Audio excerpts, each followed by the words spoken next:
الحمد لله الذي نحمده ونستعينه ونستغفره ونستهديه ونؤمن به ونتوكل عليه ونعوذ بالله من شرور أنفسنا ومن سيئات أعمالنا من يهده الله فلا مضل له ومن يضلله فلا هادي له وأشهد أن لا إله إلا الله وحده لا شريك له وأشهد أن محمدا عبده ورسوله أرسله بالهدى ودين الحق ليظهره على الدين كله ولو كره المشركون اللهم صل على محمد وعلى آل محمد كما صليت على إبراهيم وعلى آل إبراهيم اللهم بارك على محمد وعلى آل محمد كما باركت على إبراهيم وعلى آل إبراهيم إنك حميد مجيد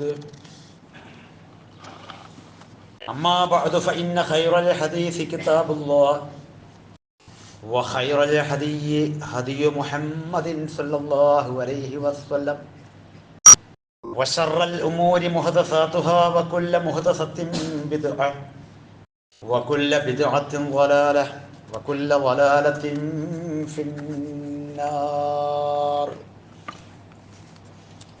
أيها الإخوان والأخوات أوصيكم وإياي أولا بنفسي بتقوى الله وقد قال الله تعالى في القرآن العزيز أعوذ بالله السميع العليم من الشيطان الرجيم يا أيها الذين آمنوا اتقوا الله حق تقاته ولا تموتن إلا وأنتم مسلمون وقال الله أيضا بسم الله الرحمن الرحيم الله الذي خلقكم من ضعف ثم جعل من بعد ضعف قوة ثم جعل من بعد قوة ضعفا وشيبة يخلق ما يشاء وهو العليم القدير.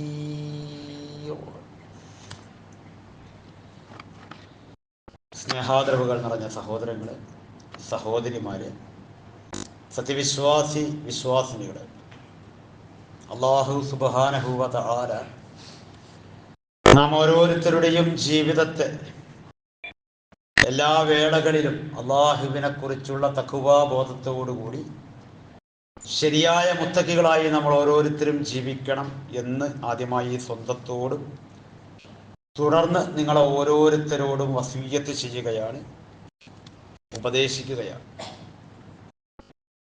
ജീവിതത്തിൽ എപ്പോഴാണ് എന്ന് മുൻകൂട്ടി നിശ്ചയിച്ചു തന്നിട്ടില്ലാത്ത മരണമാകുന്ന യാത്രയെക്കുറിച്ച് ഏറ്റവും കൂടുതലായി നമുക്ക് ഓരോരുത്തർക്കും ഓർമ്മയുണ്ടായിരിക്കണം എന്നുകൂടി, ആ മരണം ഏതൊരു സന്ദർഭത്തിലാണോ നമ്മളെ ഓരോരുത്തരെയും കണ്ടുമുട്ടുന്നത്, അതൊരു യഥാർത്ഥ മുസൽമാന്റെ മരണമാക്കി തീർക്കുവാനുള്ള പരിശ്രമമായിരിക്കണം ജീവിതത്തിൽ എപ്പോഴും നാം കൈക്കൊള്ളേണ്ടത് എന്ന് സ്വന്തത്തോടെന്ന പോലെ നിങ്ങൾ ഓരോരുത്തരോടും ഉപദേശിക്കുകയാണ്, വസിയ്യത്ത് ചെയ്യുകയാണ്. സാധാരണ ഒരു അർദ്ധതമാശയായി പറയാറുണ്ട്, എന്നാൽ അതൊരു വാസ്തവമായി നമുക്ക് വിലയിരുത്താൻ കഴിയുകയും ചെയ്യുന്ന ഒരു സംഗതിയാണ്. വർഷത്തിലെ 365 ദിവസവും ഓരോരോ ദിനാചരണങ്ങൾ കൊണ്ട് പ്രഖ്യാപിക്കപ്പെട്ടിട്ടുള്ള അവസ്ഥാവിശേഷത്തിലാണ് മനുഷ്യകുലമുള്ളത്. ഓരോ ദിവസവും ഏതെങ്കിലും ഓരോ കാര്യങ്ങളെക്കുറിച്ച് ഈ ഭൂമിയുടെ ഏറ്റവും പ്രധാനമായ കേന്ദ്രബിന്ദുവാകുന്ന മനുഷ്യനുമായി ബന്ധപ്പെട്ടിട്ടുള്ള അവൻ്റെ ജീവിതത്തിൻ്റെ സുഗമമായ സമാധാനപൂർണമായ സംരക്ഷണം ഒരുക്കുന്നതിന് വേണ്ടിയുള്ള ദിനാചരണങ്ങളായി ആചരിച്ചു വരികയാണ് മനുഷ്യൻ. അതെല്ലാം നമുക്ക് വെള്ളിയാഴ്ച ദിവസങ്ങളിൽ എടുത്തു വെച്ച് പറയുക എന്ന് പറയുന്നത് അപ്രായോഗികമാണ്. എന്നാലും ചിലതൊക്കെ പറയൽ വളരെ അനിവാര്യവുമാണ്. ഈ വരുന്ന ഒക്ടോബർ 1 എന്ന് പറയുന്നത്, എല്ലാ വർഷത്തിലെയും ഒക്ടോബർ 1 എന്ന് പറയുന്നത് വയോജന ദിനമായി ആചരിച്ചു വരികയാണ് ലോകം. സീനിയർ സിറ്റിസൺ ഡേ എന്ന് പറയുന്ന, വൃദ്ധജനങ്ങൾ എന്ന് പറയുന്നവരോ അല്ലെങ്കിൽ വയോജനങ്ങൾ എന്ന് പറയുന്നവരോ പ്രായം ചെന്നവരെന്നൊക്കെ നമ്മൾ പറയുന്നതായിട്ടുള്ള ആളുകൾക്ക് വേണ്ടി ഉള്ള ഒരു ദിനമായി ആചരിച്ചു വരുന്ന ഒരു ഡേ ആണ് ഒക്ടോബർ 1-ാം തീയതി. നമ്മൾ പറഞ്ഞു വരുന്ന വിഷയവുമായി ബന്ധപ്പെട്ട് അത് ബന്ധപ്പെടുത്തി പറയാവുന്നത് കൊണ്ട്, ഒരു കുടുംബം എന്ന് പറയുന്നതിൽ ഏറ്റവും കൂടുതലായി ആദരിക്കപ്പെടുകയും ബഹുമാനിക്കപ്പെടുകയും മുഖവിലക്കെടുക്കപ്പെടുകയും ചെയ്യേണ്ട ഒരു വിഭാഗമാണ് ഇസ്ലാമിൽ നമ്മുടെ കുടുംബത്തിലുള്ള മുതിർന്നവരായിട്ടുള്ള സ്ത്രീ പുരുഷന്മാർ എന്നതാണ് ഇസ്ലാമികമായ കാഴ്ചപ്പാട്. അതുകൊണ്ട് അതുമായി ബന്ധപ്പെട്ടുകൊണ്ട് ചില കാര്യങ്ങൾ പറയുകയാണ്. ലോകത്ത് പ്രത്യയശാസ്ത്രങ്ങൾ ഭൗതികമായാലും പുരോഗമനപരമാണ് എന്ന് പറഞ്ഞാലും, മനുഷ്യ ജീവിതവുമായി ബന്ധപ്പെട്ടുകൊണ്ട് അവരുടെ നന്മകൾക്കാണ് എന്ന് പറഞ്ഞാലും, ഇസ്ലാമല്ലാത്ത ഏതെല്ലാം പ്രത്യയശാസ്ത്രങ്ങൾ മനുഷ്യനെ ബോധവൽക്കരിക്കാൻ വേണ്ടി ഇതുപോലെയുള്ള ദിനാചരണങ്ങൾ നടത്തുമ്പോഴും അഭിമാനത്തോടുകൂടി അന്തസ്സോടുകൂടി ഇസ്ലാം അതിൻ്റെയൊക്കെ മുകളിൽ എഴുന്നേറ്റ് നിൽക്കുന്ന, ഉയർന്നു നിൽക്കുന്ന അധ്യാപനങ്ങളാണ് 1400 വർഷങ്ങൾക്ക് മുമ്പ് തൽസംബന്ധമായിട്ടൊക്കെ നൽകിയിട്ടുള്ളത് എന്ന് കണ്ടെത്താൻ കഴിയും. ഒരു പ്രയാസവുമില്ല. പ്രവാചക തിരുമേനി സല്ലല്ലാഹു അലൈഹി വസല്ലമ അവിടുന്ന് പറഞ്ഞല്ലോ, മല്ലം യുവക്കിർ കബീറന, തീർച്ചയായും നമ്മുടെ കൂട്ടത്തിലുള്ള മുതിർന്നവരെ ആദരിക്കാത്ത ഒരുവൻ, അതുപോലെ തന്നെ വയർഹം സഗീറന, നമ്മളിൽ ചെറിയവരായിട്ടുള്ളവരോട് കരുണ കാണിക്കുകയും ചെയ്യാത്തവൻ, ലൈസ മിന്ന, അവൻ നമ്മളിൽപ്പെട്ടവനല്ല. ഇസ്ലാം 1400 വർഷങ്ങൾക്ക് മുമ്പ് വൃദ്ധജനങ്ങൾ എന്ന് പറയുന്ന, പ്രായം ചെന്നവരെന്ന് പറയുന്ന, വയോജനങ്ങൾ എന്ന് പറയുന്ന നമ്മുടെ മാതാപിതാക്കൾ ഉൾപ്പെടെയുള്ള നമ്മളുടെ ചുറ്റുവട്ടത്തുമുള്ള ഈ പ്രായം ചെന്ന ആളുകൾ ഉൾപ്പെടെയുള്ളവരെ പരിഗണിക്കണം എന്നല്ല പറഞ്ഞത്, അവരുടെ ആവശ്യങ്ങൾ നിറവേറ്റി കൊടുക്കണം എന്നല്ല പറഞ്ഞത്, അവരുടെ കാര്യങ്ങൾ നിർവഹിച്ചു കൊടുക്കണം എന്നല്ല പറഞ്ഞത്. മറിച്ച് പ്രവാചക തിരുമേനി സല്ലല്ലാഹു അലൈഹി വസല്ലമ പറഞ്ഞ വാക്ക് യുവക്കിർ, ബഹുമാനിക്കാൻ കഴിയണം, ആദരിക്കാൻ കഴിയണം. ഇസ്ലാമിന്റെ പല കാഴ്ചപ്പാടുകളും അങ്ങനെയാണ് പ്രിയപ്പെട്ടവരെ. യതീമുകളായ കുട്ടികളെ കുറിച്ച് പറഞ്ഞെടുത്ത് ഖുർആൻ പറഞ്ഞത് അവർക്ക് ഭക്ഷണം കൊടുക്കണമെന്നോ വസ്ത്രം കൊടുക്കണമെന്നോ അവരുടെ ആവശ്യങ്ങൾ നിറവേറ്റി കൊടുക്കണമെന്നോ അല്ലല്ലോ. മറിച്ച് ഖുർആന്റെ പ്രയോഗം കല്ലാ ബല്ലാ തുക്രിമൂനൽ യതീം എന്നാണ്.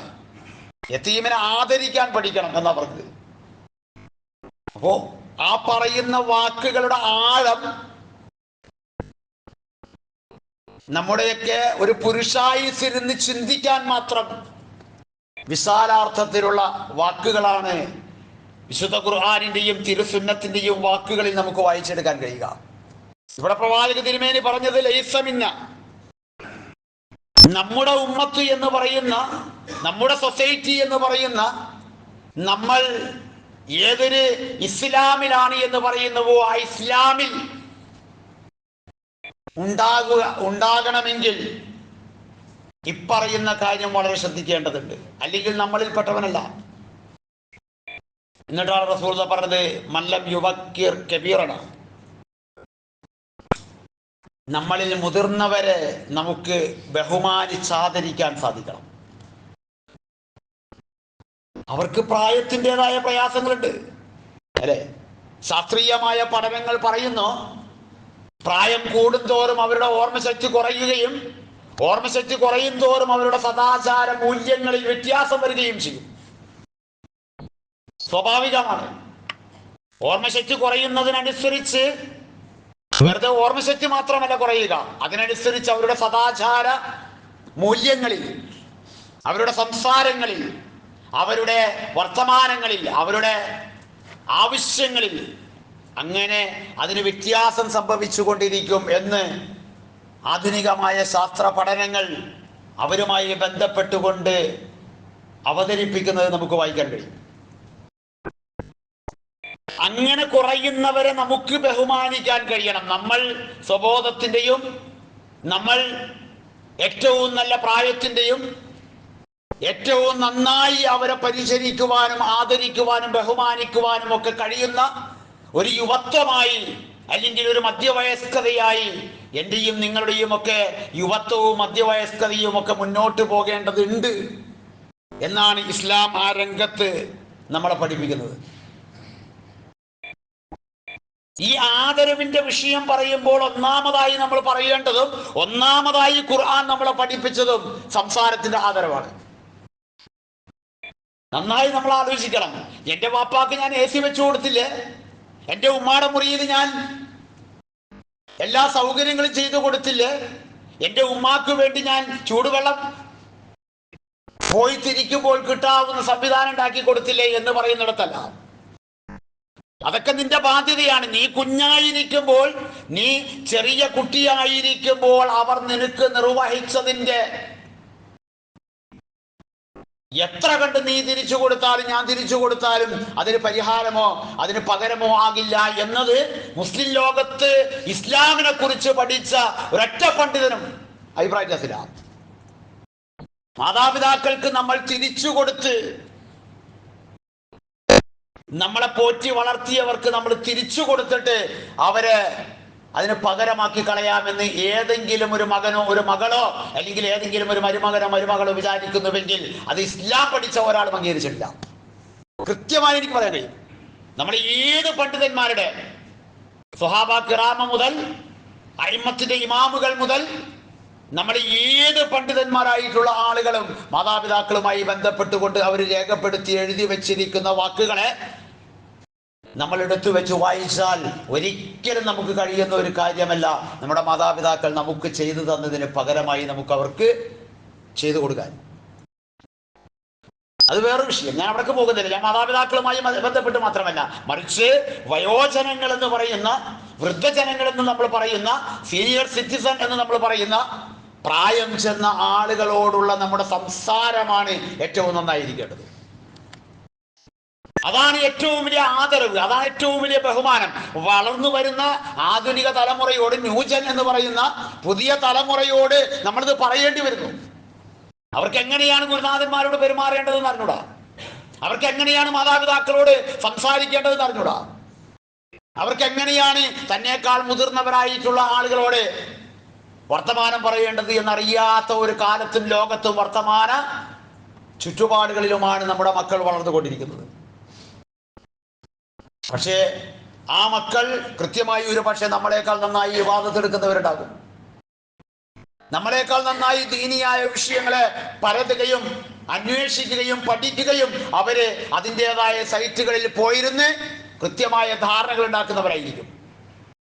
പക്ഷെ നമ്മൾ മനസ്സിലാക്കേണ്ടത് ആ മക്കളോട് നമുക്ക് പറയാൻ കഴിയണം, അല്ലെങ്കിൽ ആ മക്കൾ തിരിച്ചറിയണം, എൻ്റെ മുന്നിലിരിക്കുന്ന എൻ്റെ മക്കൾ തിരിച്ചറിയണം, ഇസ്ലാം നമ്മളോട് പറഞ്ഞിട്ടുള്ള വളരെ ആദരപൂർവം നമ്മൾ കൈകാര്യം ചെയ്യേണ്ട ഒരു മേഖലയാണ് നമ്മളെക്കാൾ മുതിർന്നവരോടുള്ള നമ്മുടെ പെരുമാറ്റം.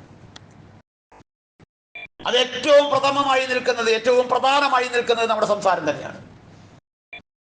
അതുകൊണ്ട് ഖുർആൻ ഒരു വാക്കേ പറഞ്ഞുള്ളൂ, മാതാപിതാക്കളുമായി ബന്ധപ്പെട്ടുകൊണ്ട് ഫലാ തഖുൽ ലഹുമാ ഉഫിൻ. എല്ലാം ഉണ്ടതിൽ. നിന്നേക്കാൾ മുതിർന്ന നിന്റെ ഗുരുജനങ്ങളോട്, നിന്റെ മാതാപിതാക്കളോട്, നിന്നേക്കാൾ മുതിർന്ന പ്രായം ചെന്നവരോട് നീ ഛേ എന്ന് പറയുന്ന ഒരു വാക്ക് പോലും പറഞ്ഞു പോകരുത് എന്ന് പറയുന്നതിലെല്ലാം ഉണ്ട്. ഇതിനേക്കാൾ നന്നായിട്ട് ഏത് വേദഗ്രന്ഥം സംസാരിച്ചത്, ഏത് പ്രത്യയശാസ്ത്രത്തിൽ പറയാനുള്ളത്? ഒന്നുമില്ല. അത്ര ഉന്നതമായി, അത്ര ഭംഗിയായി, അത്ര കൃത്യമായി, അത്ര വ്യക്തമായി വിശുദ്ധ ഖുർആൻ ആ വിഷയത്തിൽ നമുക്ക് സൂചന നൽകി.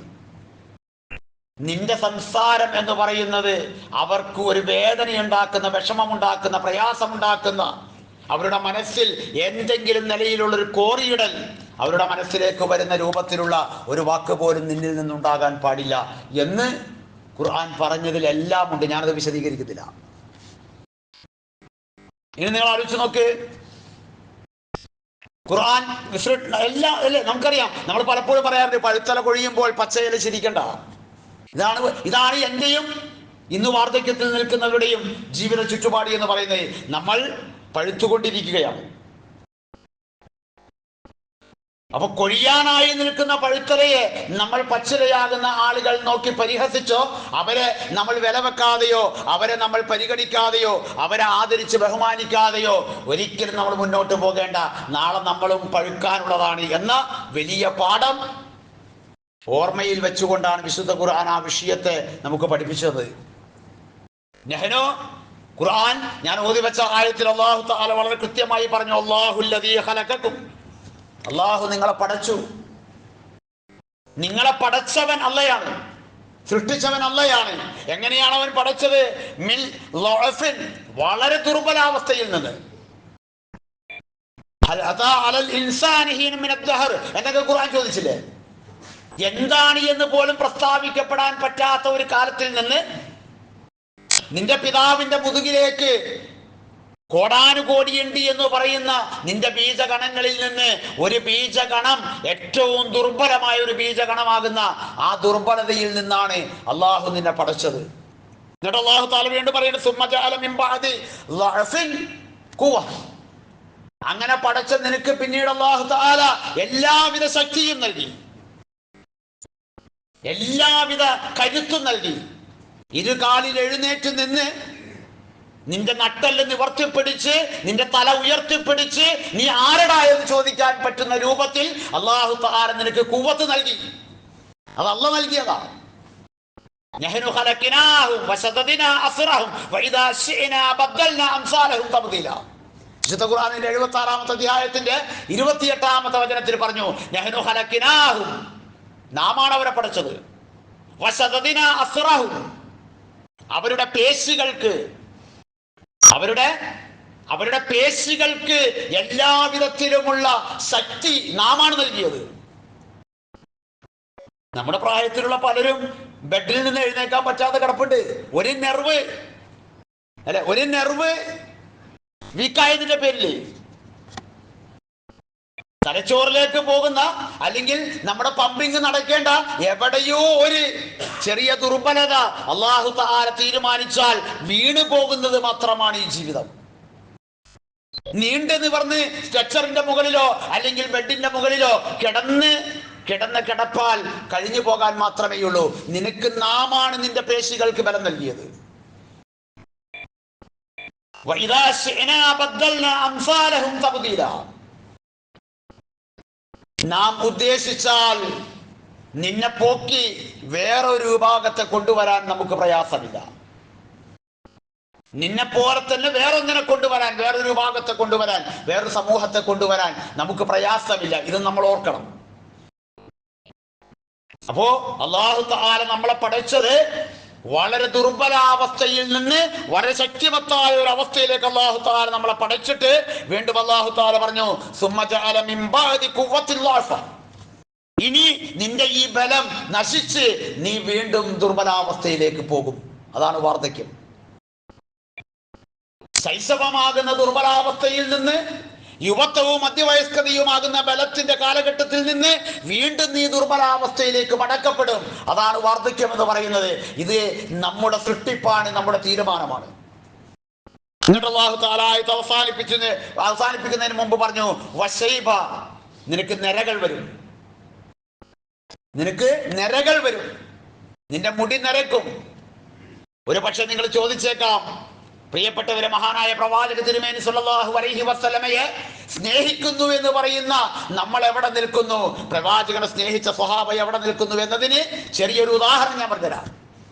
റസൂലുള്ളാഹിയുടെ ശരീരത്തെ മുഴുവൻ അവരിങ്ങനെ ഓരോ ദിവസവും വരുന്ന മാറ്റത്തെ ഇങ്ങനെ എണ്ണി നോക്കി റസൂലുള്ളാഹിയുടെ നിഴലായി കഴിഞ്ഞു പോയവരാണ് സ്വഹാബ. ഒരു ദിവസം റസൂലുള്ളാഹിയുടെ താടി രോമങ്ങളിലേക്ക് നോക്കുമ്പോൾ താടി രോമത്തിൽ ഒന്ന് നരച്ചിരിക്കുന്നു. സഹാബ ചോദിച്ചു, അല്ലാഹുവിന്റെ ദൂതരെ, ഇന്നലെ വരെ കാണാത്ത നര ഇന്ന് അങ്ങയുടെ താടി രോമത്തിൽ ഞങ്ങൾ കാണുന്നല്ലോ. നിങ്ങൾ നോക്ക്, അങ്ങനെയാണ് റസൂലുള്ളാഹിയെ കൊണ്ടുവരുന്നത്. നമ്മൾ 3 കോടിയുടെ കാറിൽ വന്നിറങ്ങിയിട്ട് ഹുബ്ബുർ റസൂൽ പ്രസംഗിക്കുക അല്ലെ? ആ വിരോധാഭാസം നിങ്ങൾ ആലോചിച്ച് നോക്ക്. സ്വഹാബ അവർ ഉടുതുണിക്ക് മറുതുണിയില്ലാതെ അഹ്ലുസുഫത്തുകാരായിട്ട് മദീനത്തെ പള്ളിയുടെ ഓരങ്ങളിലും മദീനത്തെ പള്ളിയുടെ ചാരങ്ങളിലും ഇരുന്ന് അവരല്ലാഹുവിന്റെ ദീനിനെ സഹായിച്ചു. മുഹാജിറുകളായിട്ടുള്ള ആളുകൾ, അൻസ്വാറുകളായിട്ടുള്ള ആളുകളെ കുറിച്ച് അള്ളാഹ് പറഞ്ഞതാണ്, യൻസുറൂന അല്ലാഹ വ റസൂലഹു, അവർ അല്ലാഹുവിനെയും അവരുടെ റസൂലിനെയും സഹായിച്ചു. ഭൗതികത കൊണ്ടല്ല, ആഡംബരങ്ങൾ കൊണ്ടല്ല, ജീവിതത്തിന്റെ സുഖ സൗകര്യങ്ങൾ കൊണ്ട്, സുഖാഡംബരങ്ങൾ കൊണ്ടുമല്ല, അവരല്ലാഹുവിന്റെ ദൂതനോടൊപ്പം. അങ്ങനെ ആ റസൂലുള്ളാഹിയെ നോക്കി, റസൂലുള്ളാഹിയെ വീക്ഷിച്ച്, റസൂലുള്ളാഹിയെ കൃത്യമായി പഠിച്ച് നോക്കുമ്പോൾ ഒരു ദിവസം റസൂലുള്ളാഹിയുടെ ഒരു താടി രോഗം നരച്ചിരിക്കണം. ഞാൻ ഈ ശൈബ വന്നതുകൊണ്ടാണ് ഞാൻ ഈ സംഭവം പറയാൻ കാരണം. നമ്മൾ നിരക്കുമ്പോൾ നമുക്ക് ഓർമ്മ ഉണ്ടാകാൻ നല്ലൊരു കാര്യമുണ്ട്. റസൂലുള്ളാഹി പറഞ്ഞു, എങ്ങനെ നിരക്കാതിരിക്കും സ്വഹാബ? എന്നോട് അല്ലാഹ് പറഞ്ഞത് നിങ്ങൾ കേട്ടില്ലേ? സൂറത്തുൽ ഹൂദിൽ ഒരു ആയത്തിന്റെ ഭാഗം റസൂലുള്ളാഹി ഓതി കൊടുക്കുകയാണ്. ഫസ്തഖിം കമാ ഉമിർത, മുഹമ്മദേ നിന്നോട് പറഞ്ഞതുപോലെ, നിന്നോട് കൽപ്പിക്കപ്പെട്ടതുപോലെ നേർക്ക് നേരെ സുസ്ഥിരമായ നിലപാടോടുകൂടി ഈ ആദർശത്തിൽ നീ ഉറച്ചു നിന്നോ എന്നാണ് എന്നോട് അല്ലാഹു കൽപ്പിച്ചിരിക്കുന്നത്. അതിന്റെ ഗൗരവം ആലോചിച്ചിട്ടാണ് ഞാൻ നരച്ചു പോയത് എന്ന് മഹാനായ പ്രവാചക തിരുമേനി സല്ലല്ലാഹു അലൈഹി വസല്ലമ സ്വഹാബത്തിനെ തിരിച്ചു പഠിപ്പിച്ചു കൊടുക്കുക. നരച്ചവരെന്റെ മുന്നിലുണ്ട്, എന്റെ മുടിയും എന്റെ താടിയും നരച്ച് നമ്മളൊക്കെ അതിനിങ്ങനെ ചോപ്പിച്ചു കൊണ്ട് നടക്കുകയാണ് അല്ലെ? പക്ഷേ നമ്മളോട് കൽപ്പിക്കപ്പെട്ടതുപോലെ നമ്മൾ അല്ലാഹുവിന്റെ ദീനിൽ ഉറച്ചു നിൽക്കുന്നുണ്ടോ? അള്ളാഹുവിന്റെ റസൂൽ നരച്ചത് ആ കൽപ്പന കേട്ടിട്ട്, അതിന്റെ ഗൗരവം കേട്ടിട്ടാണ് അള്ളാഹുവിന്റെ റസൂൽ നരച്ചത്. അപ്പൊ ഈ നര എന്ന് പറയുന്നതും ലൊഅഫ് എന്ന് പറയുന്ന ബലഹീനതയും ഒക്കെ ശക്തിക്ക് ശേഷം വാർദ്ധക്യമാകുന്ന ഈ സാഹചര്യത്തിൽ നിങ്ങൾക്ക് തിരിച്ചു വരാനുള്ളതാണ് എന്ന്, അത് നമ്മുടെ സൃഷ്ടിപ്പാണ്, നമ്മുടെ സൃഷ്ടിപ്പിന്റെ ഭാഗമാണ് എന്ന് അല്ലാഹു സുബ്ഹാനഹു വ തആല ബോധ്യപ്പെടുത്തിയതാണ് 30-ാമത്തെ അധ്യായമാകുന്ന സൂറ അർ-റൂമിലെ 54-ാമത്തെ ആയത്ത്. അല്ലാഹു തആല ആയത്ത് അവസാനിപ്പിച്ചുകൊണ്ട് പറഞ്ഞു, യഖ്ലുഖു മാ യശാ വഹുവൽ അലീമുൽ ഖദീർ. അല്ലാഹു അവൻ ഉദ്ദേശിക്കുന്നത് പോലെ സൃഷ്ടിക്കുന്നു. അല്ലാഹു എല്ലാ കാര്യങ്ങളും കൃത്യമായി അറിയുന്നവനും എല്ലാറ്റിനും കഴിവുറ്റവനുമാണ് എന്ന് പറഞ്ഞുകൊണ്ട് ആയത്ത് അവസാനിപ്പിച്ചു. വാർദ്ധക്യം വരെ ജീവിക്കണോ വേണ്ടയോ എന്നൊക്കെ അള്ളാഹ് തീരുമാനിക്കും. അതാണ് പറഞ്ഞത്, അള്ളാഹ് ഉദ്ദേശിച്ചതുപോലെ അവൻ സൃഷ്ടിക്കുന്നു. അവൻ ഓരോരുത്തരുടെയും ഓരോ കാര്യങ്ങളെ കുറിച്ചും വളരെ വ്യക്തമായി അറിയുന്നവനാണ്. അവൻ എന്തിനും കഴിവുള്ളവനാണ് എന്ന് പറഞ്ഞിട്ട് ആയത്ത് അവസാനിപ്പിച്ചു. നന്നായി ഓർക്കുക. ഇതുപോലെ തന്നെ വിശുദ്ധ ഖുർആൻ നമ്മളോട് പറയുന്ന ഒരു സംഗതിയുണ്ട്. എന്താണ്? വല്ലാഹു ഖലഖക്കും സുമ്മ യതവഫാക്കും. അല്ലാഹു നിങ്ങളെ സൃഷ്ടിച്ചു, മനുഷ്യവർഗമാകുന്ന നമ്മളെ അല്ലാഹു തആല സൃഷ്ടിച്ചു. എന്നിട്ടുള്ള പറയണേ, സുമ്മ യതവഫാക്കും, നിങ്ങൾ അവൻ മരിപ്പിക്കുകയും ചെയ്യും. അവൻ നിശ്ചയിച്ച സമയം, അത് ശൈശവത്തിന് വേണോ, അത് കൗമാരത്തിന് വേണോ, അത് യുവത്വത്തിന് വേണോ, അത് ആ ഏത് സമയത്ത് വേണം അല്ലാഹ് തീരുമാനിക്കും. നിങ്ങളെ മരിപ്പിക്കുകയും ചെയ്യും. അല്ലാഹു തആല പറഞ്ഞു, ചിലരെ നാം വാർദ്ധക്യത്തിന്റെ എല്ലാവിധ അവസ്ഥകളും പിടികൂടുന്ന ഒരവസ്ഥ വരെ നാം അവന് ആയുസ് നീട്ടിക്കൊടുക്കും. അവൻ അങ്ങനെ മടക്കപ്പെടും. അങ്ങനെ അറുദുൽ ഉമർ, ആയുസിന്റെ എല്ലാ വിധത്തിലുമുള്ള അവസ്ഥകളും പിടികൂടുന്ന ആ ഒരവസ്ഥ വരെ ചിലപ്പോൾ നാം അവന് ആയുസ് നീട്ടിക്കൊടുക്കുകയും ചെയ്യും.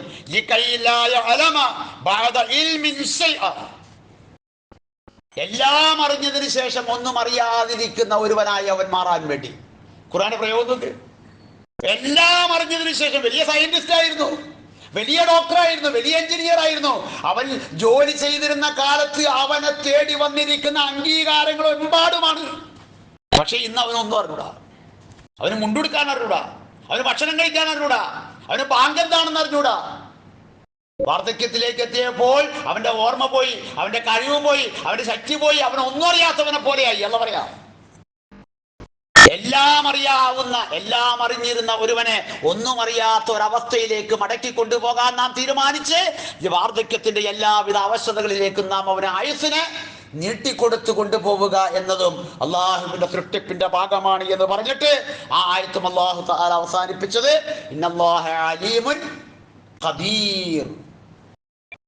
രണ്ടായത്തുകളും ഈ വിഷയത്തിൽ പറഞ്ഞ രണ്ടായത്തുകൾ അവസാനിപ്പിച്ചപ്പോൾ അള്ളാഹു അവന്റെ കുദറത്തിലേക്ക് ചേർത്ത് പറഞ്ഞു.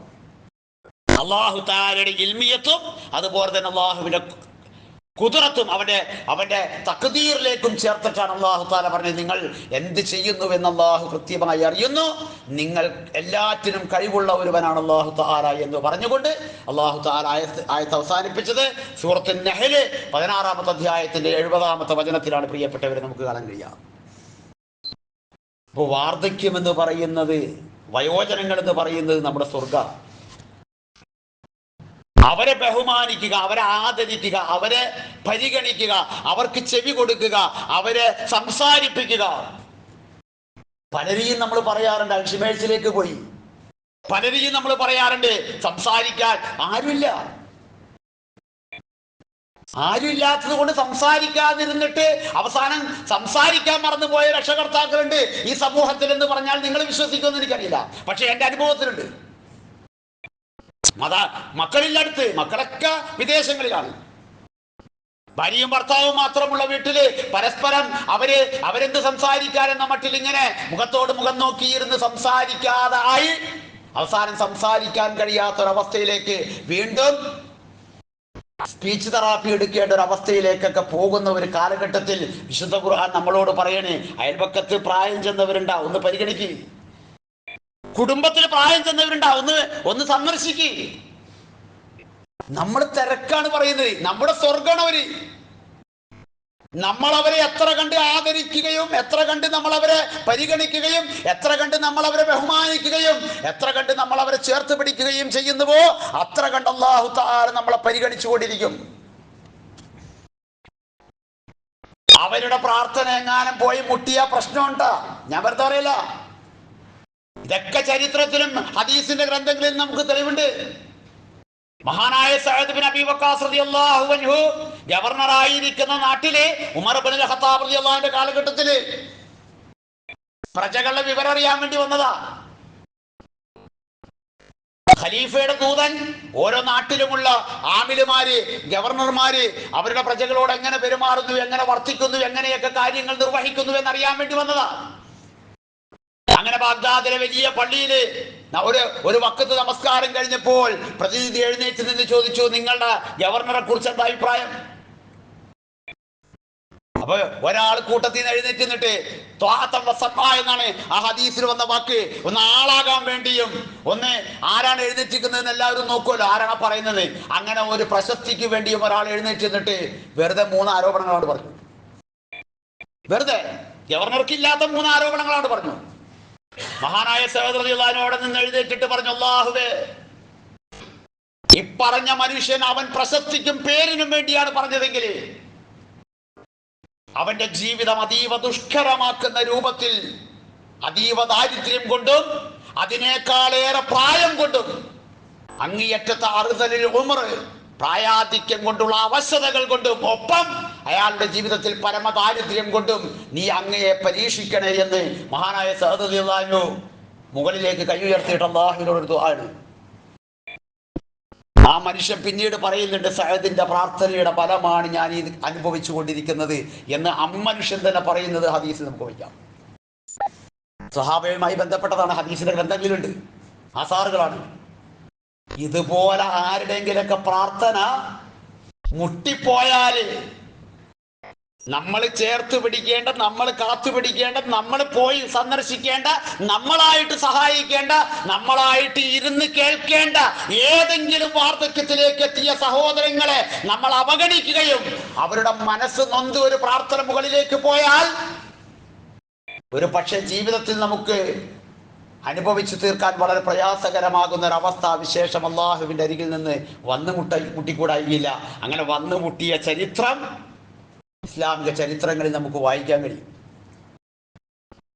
നമ്മളെ ഏൽപ്പിച്ച ബാധ്യതകളും നമ്മൾ നിർവഹിക്കേണ്ട ബാധ്യതകളുമൊക്കെ ഇസ്ലാമാകുന്ന ഈ സുന്ദരമായ കുടുംബജീവിതത്തിൽ, പ്രത്യേകിച്ചും കുടുംബജീവിതവുമായി ബന്ധപ്പെട്ട് നിൽക്കുന്ന അയൽപക്കങ്ങളിലും കൂട്ടുകാരന്മാരും മാതാപിതാക്കളുടെ കൂട്ടുകാരന്മാർ നമ്മൾ ബഹുമാനിക്കണ്ടേ, അവരെ ആദരിക്കണ്ടേ, അവരെ പരിഗണിക്കണ്ടേ. വാപ്പാടെ കൂട്ടുകാരെ പരിഗണിക്കാതിരിക്കാൻ പറ്റുമോ മോനി? ഇസ്ലാം പുണ്യമായി പറഞ്ഞതല്ലേ, ഇസ്ലാം ബാധ്യതയായി പറഞ്ഞതല്ലേ. എന്റെ വാപ്പ മരിച്ചതിന് ശേഷം റസൂലായി എനിക്കെന്താ ബാധ്യത? അവിടെ റസൂലുള്ള പറഞ്ഞത് നിന്റെ വാപ്പയുടെ സ്നേഹിതന്മാരെ നീ ആദരിക്കാന്നല്ലേ. ഇതല്ലേ വൃദ്ധന്മാര്? ഒന്നുകിൽ നമ്മുടെ മാതാപിതാക്കള്, അല്ലെങ്കിൽ നമ്മുടെ അയൽപക്കക്കാര്, അല്ലെങ്കിൽ നമ്മുടെ മാതാപിതാക്കളുടെ കൂട്ടുകാരന്മാര്. മാതാപിതാക്കൾ മരണപ്പെട്ടു പോയപ്പോൾ മാതാപിതാക്കൾ ഉപേക്ഷിച്ചു പോയിരിക്കുന്ന അവരുടെ കൂട്ടുകാരന്മാര്. ഈ ഒരു വൃത്തത്തെ നമുക്ക് ചേർത്ത് പിടിക്കാൻ സാധിക്കുക എന്ന് പറയുന്നത് നമ്മുടെ കുടുംബജീവിതത്തിന്റെ ഏറ്റവും വലിയ മാതൃകയാണ്, ഏറ്റവും വലിയ ബാധ്യതയാണ്. അത് കൃത്യമായി നിർവഹിച്ചുകൊണ്ട് പ്രിയമുള്ളവരെ, നമ്മൾ ലോകവയോജന ദിനത്തിന്റെ ബോധവൽക്കരണം ലോകത്തെമ്പാടും വലിയ പുരോഗമനവാദികൾ എന്ന് പറയുന്ന, വലിയ വികസിത രാജ്യങ്ങളെന്നോ വികസ്വര രാജ്യങ്ങളെന്നൊക്കെ പറയുന്ന രണ്ട് കൂട്ടരായിട്ടുള്ള ആളുകളും വളരെയേറെ പ്രയാസപ്പെട്ടുകൊണ്ടിരിക്കുമ്പോൾ ഇസ്ലാമിനും മുസ്ലിങ്ങൾക്കും ഒരു പ്രയാസവുമില്ല. ഞങ്ങൾക്കറിയാം അവരെ എങ്ങനെയാണ് പരിഗണിക്കേണ്ടത് എന്നും, അവരോട് എങ്ങനെയാണ് സംസാരിക്കേണ്ടതെന്നും, അവരെ എങ്ങനെയാണ് ചേർത്ത് പിടിക്കേണ്ടതെന്നും, അവരോട് എങ്ങനെയാണ് ബഹുമാനാദരവുകളോടുകൂടി പെരുമാറേണ്ടതെന്നും ഞങ്ങളുടെ മതം ഞങ്ങളെ പഠിപ്പിച്ചു തന്നിട്ടുണ്ട് എന്ന് ലോകത്തോട് മാതൃകയോടുകൂടി കാണിച്ചു കൊടുക്കാൻ കഴിയുന്ന ഒരു ഉമ്മത്തായിരിക്കണം ഞാൻ നിങ്ങൾ. അങ്ങനെ പോകാൻ എനിക്കും നിങ്ങൾക്കും സാധിക്കണം. അത് നമ്മുടെ ബാധ്യതയാണ്. നമ്മുടെ കുടുംബത്തിലെ ഏറ്റവും വലിയ ചേർത്തു പിടിക്കപ്പെടേണ്ടവരാണ് നമ്മുടെ കുടുംബത്തിലുള്ള വയോജനങ്ങൾ എന്ന് നമ്മളെപ്പോഴും തിരിച്ചറിയുക. അവരവഗണിക്കപ്പെടേണ്ടവരല്ല, അവരുടെ അഭിപ്രായത്തിന് വിലയില്ല എന്ന് പറയേണ്ടതല്ല, അവര് ആധുനികമായ ലോകത്തിന് പറ്റാത്തവരാണ് എന്ന് പറയേണ്ടവരല്ല. അവരാണ് നമ്മുടെ എല്ലാം. അവരുടെ പ്രാർത്ഥനകളാണ് നമുക്ക് ആവശ്യം എന്ന് മനസ്സിലാക്കിക്കൊണ്ട് അവരെ ചേർത്ത് പിടിക്കുക. അല്ലാഹു സുബ്ഹാനഹു വ തആല ശരിയാം വണ്ണം കാര്യങ്ങളെ മനസ്സിലാക്കി ഏറ്റവും നന്നായി അള്ളാഹുവിൻ്റെ പൊരുത്തത്തിലായി കാര്യങ്ങൾ നിർവഹിച്ച് മുന്നേറുവാനുള്ള എല്ലാ തൗഫീഖും, എല്ലാ സൗഭാഗ്യവും, അതിനുള്ള മഹാക്ഷമയും സഹനതയും എല്ലാം അല്ലാഹു തആല നമുക്ക് എല്ലാവർക്കും പ്രദാനം ചെയ്യുമാറാകട്ടെ.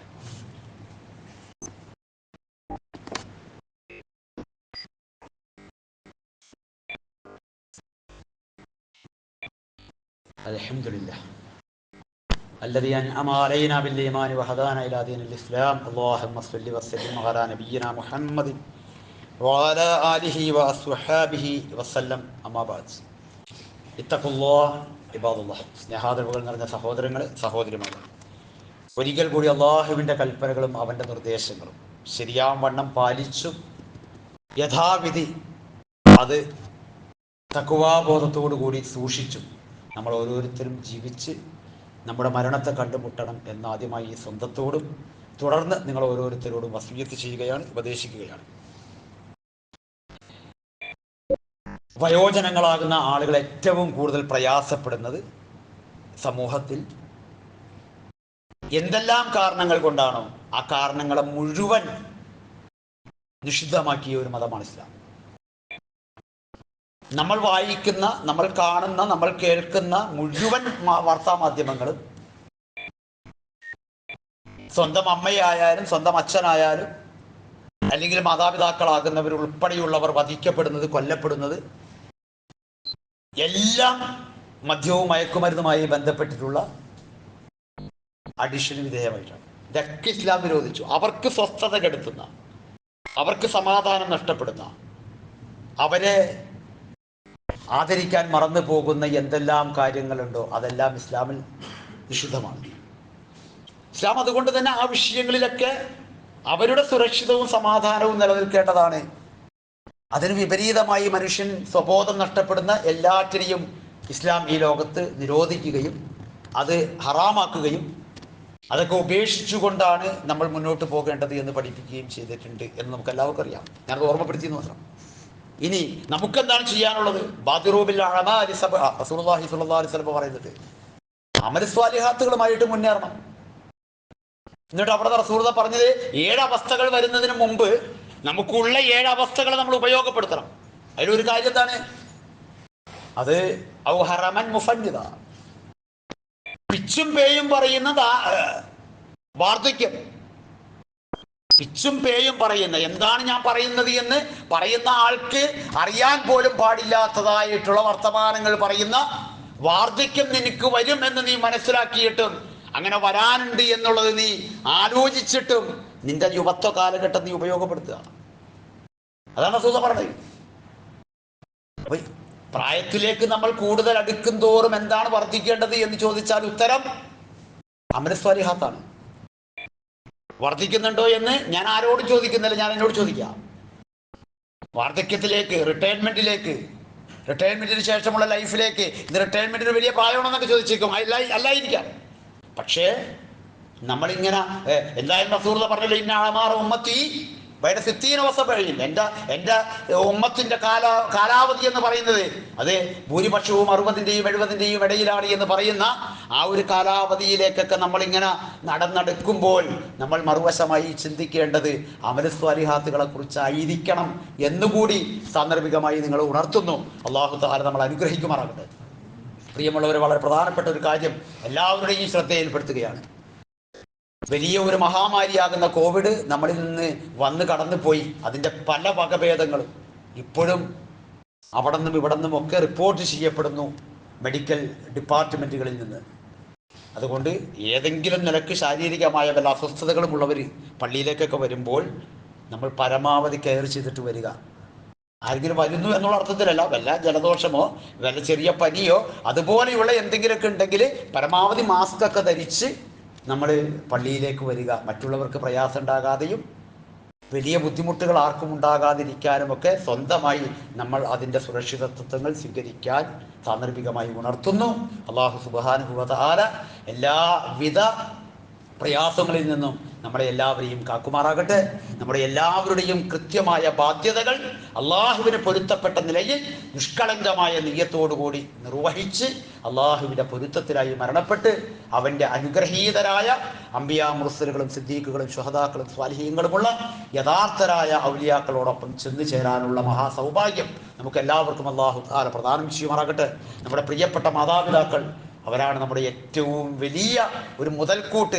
നമ്മളിൽ നിന്ന് വിട പറഞ്ഞു പോയെങ്കിലും എപ്പോഴും അവരെക്കുറിച്ചുള്ള ഓർമ്മകളും അവരോടുള്ള നമ്മുടെ തീർത്താൽ തീരാത്ത ബാധ്യതകളും അവരോടുള്ള കടമകളുമാണ് നമ്മൾ എപ്പോഴും നമ്മുടെ മനസ്സിൽ ഓർത്തുകൊണ്ടിരിക്കുന്നത്. അല്ലാഹു തആല അവർക്ക് പൂർണ്ണമായ അനുഗ്രഹം പ്രദാനം ചെയ്യുമാറാകട്ടെ. അവരെ കബറിടങ്ങൾ അല്ലാഹു തആല പൂർണ്ണമായ അനുഗ്രഹങ്ങൾ കൊണ്ട് അവൻ വിശാലമാക്കി കൊടുക്കുമാറാകട്ടെ.